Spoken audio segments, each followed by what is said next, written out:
What is up, you guys? Today I'm going to be starting my series on modernization theory. If you are interested in comparative politics or are in a comparative politics class, this is going to be the video for you. Modernization theory is a broad catch-all theory that is pretty commonplace in a lot of social sciences.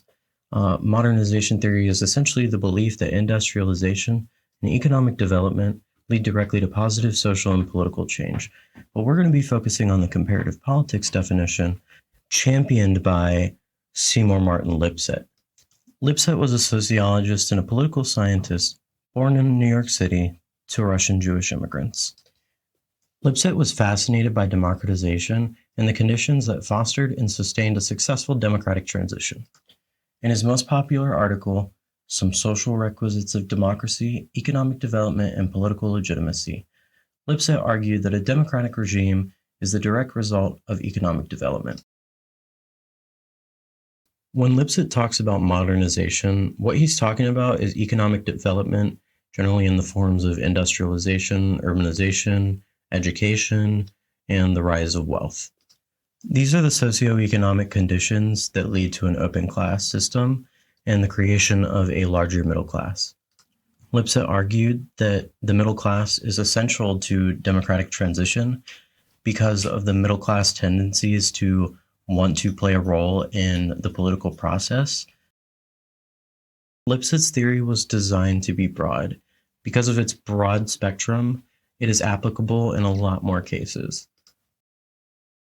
Arguably, one of the most essential takeaways from Lipset's theory was that if there is no middle class, there is no democracy.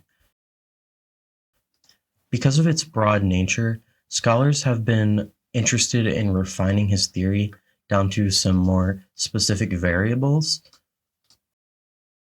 Barrington Moore Jr.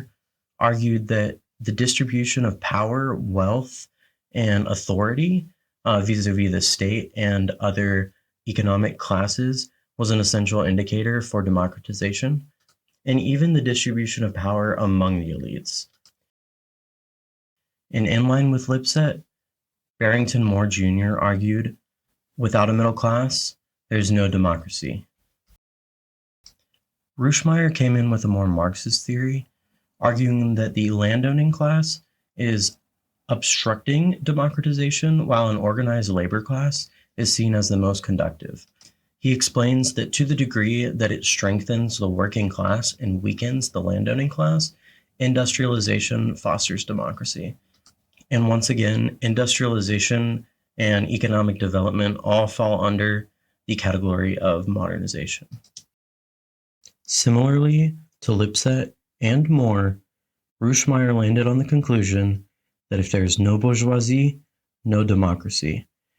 And if you're unfamiliar, bourgeoisie is another word that we use to define middle class.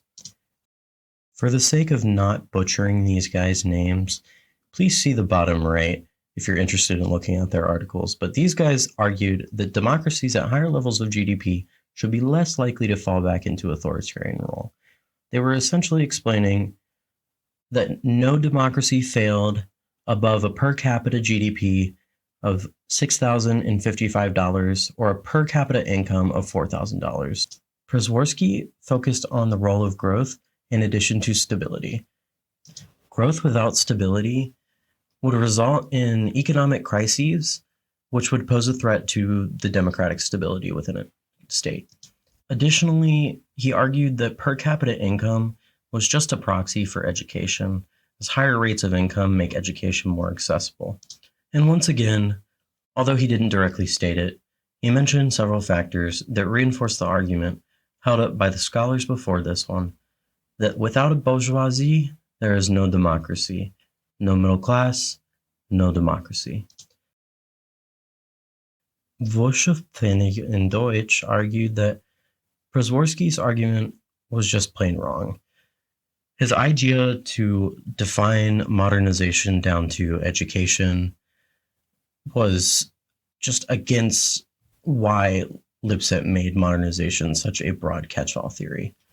He didn't choose a very specific variable precisely because all of them were so intertwined in reality. These scholars reaffirmed the idea of no bourgeoisie, no democracy, and they argued that the middle class is the catalyst for social change. And I think that that really explains where Lipset was coming from. And finally, as a little review, this is the content that you're going to see on your exam or on your test. This might be a little more than what you'll see on there, but this definitely contains things that you will see if you're asked questions about modernization theory. So modernization theory explains a causal relationship between economic development, or modernization, and positive change. Lipset's argument was that socioeconomic development, modernization, creates a middle class that will bring about and sustain democracy. Wealthy democracies are more likely to maintain themselves and avoid democratic backsliding. If you put that down on an exam, you'll probably get extra points in an introductory class. Wealth inequality and unequal distributions of power pose a threat to maintaining democratic stability. And the middle class is the variable that maintains the equilibrium of the distribution of wealth and power, as they will act in ways to support their own ambitions, which also produce democratic stability. Once again, and I can't state this enough, with no bourgeoisie, you have no democracy. Finally, Przeworski argued in one of his articles that modernization theory doesn't cover but maybe 70% of our cases. Now, this doesn't completely nullify Lipset's theory. However, it opens up a new area for scholars to look into. Authoritarian regimes are raising the biggest middle classes in the world. China has raised more people out of poverty than any other region in the world. This, however, is outside of the scope of this video. So if you're interested in learning more about that, please feel free to check out some of my other videos. Thank you guys for watching, and I am open to questions, comments, concerns, criticisms, or suggestions for future content. I'd love to hear them in the comments section. And please feel free to give me a like and a subscribe and share this with some of your friends in your comparative politics class. I hope it's helpful to everyone. But thank you guys for watching and have a good day.